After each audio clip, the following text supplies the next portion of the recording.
waiting for the doctor to come so I can get my ultrasound done on my boobie. Sometimes I turn this light on so you have something nice to look at while you're just staring and they're looking at your boobie.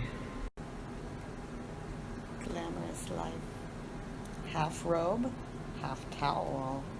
Ooh la la. Just chilling out, maxing, relaxing, all cool. Waiting for the doctor. My mammogram results, I don't have them yet, but overall the doctor gave me some feedback saying that my everything looks like it's going in the right direction. So we kind of already knew that though, because literally if you touch her boob, it's like, yeah, you can feel the difference in size and in like density too. So yeah. So Friday we go to see my oncologist, and that's when we'll actually get some actual feedback from the ultrasound and mammogram. Yeah, I'm excited. I'm excited too. Yeah. I feel like these four were a rough start, but the AC. Yeah, the first two of the AC were rough, and the last two they kind of made up for how rough the first two were, so not so bad. So going in, I have that in my head. The last two haven't been so bad. I have all kinds of medication. We have all the doctors and everybody that we need to make sure I'm comfortable, so. Yeah.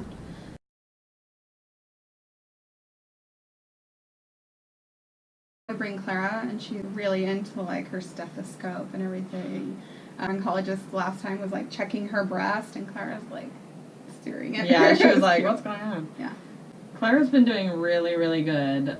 She doesn't really seem to be put off or bothered by anything going on, except for if I happen to be showing any signs of illness, whether it be like vomiting or when I'm tired, she's a little bit concerned, yeah. Or she's a little bit frustrated maybe, because she wants me to partake in the family activities that I can't do. Every night we go for a family walk, like if Tasheena can't go because she's too tired, Clara's like, well, why?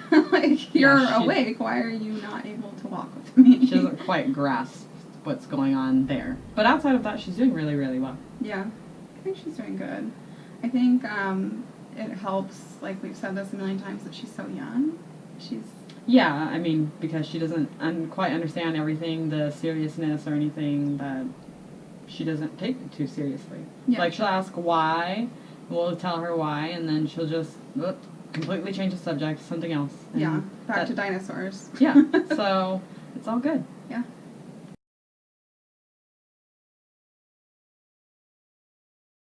So our relationship has been, I think, even better. I mean, we've always had a really great relationship. Like, our big thing is communication. We communicate everything. So if we have an issue, which we rarely argue because we just say the issue when it happens, but those of you that know us well know our personalities. Yeah, so we just say things and we just don't care. Yeah.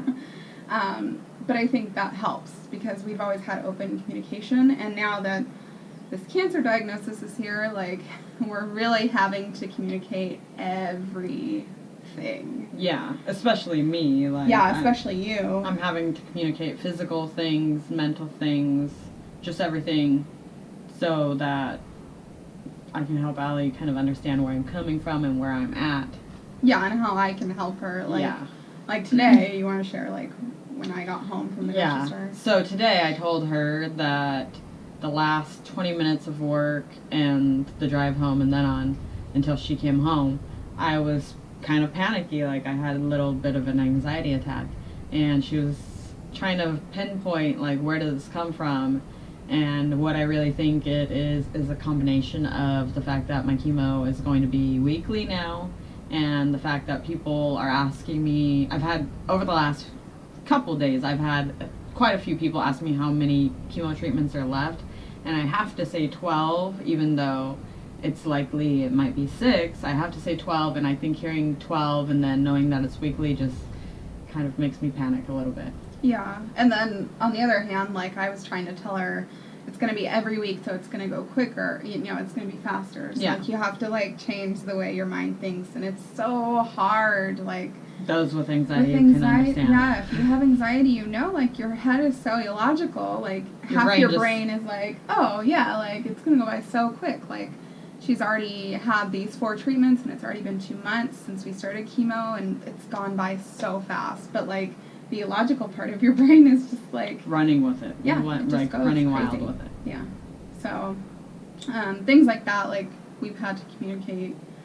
But it's improving our relationship every day. It makes it stronger. The more we communicate and the more we get through these tough things. Yeah, and I think, like, going through something like a cancer diagnosis is, like, it tests your relationship, and I don't know, it brings you closer together, or it pushes you further apart, and for us, it's brought us closer together.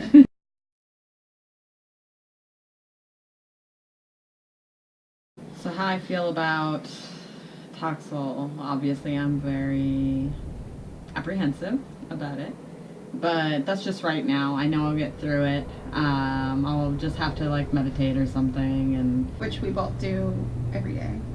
Yeah, I try to do every day, and I know once I do it, I've already done it this morning, but I know once I do this, I meditate again, I'll feel a lot better. Yeah, I think I'm nervous about the Taxol because, like, it's a new type of medication, so, like, when we went into the AC, we had all these symptoms, and, like, we've kind of figured out the sweet spot with dealing with your symptoms. Yeah, that's kind of what I'm... And the Taxol has completely other symptoms attached to it, so I'm nervous. But they said this one's supposed to be a walk in the park, so they're the professionals.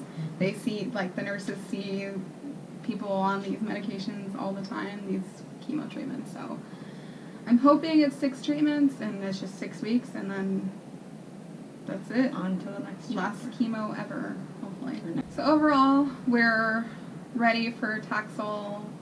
Just a little nervous. Yeah, and as soon as we get it done, it'll be done, and you'll never, hopefully, knock on every piece of wood in this house, have to do chemo again. Yes. So it'll be the double mastectomy, and then... reconstruction, we will rebuild. Well, first... radiation. But that's, like, nothing compared to all this other stuff. That she will have to do every day, but it's like, what, 10, 20 minutes every morning, Monday through Friday. So she'll just go to the hospital, do a radiation real quick, and then head to work. So that won't be as bad. Yeah, and then reconstruction and no nipples, so that'll be your last... That's a lot of information. Some women, when they leave it for the next vlogs. Okay, we'll leave it for the next one. So that's it. Don't forget to subscribe below, and don't forget to like our video. It's very helpful that you do that so that we get more searches and we can spread more awareness for young women, young survivors of breast cancer diagnosis. Thanks for tuning in.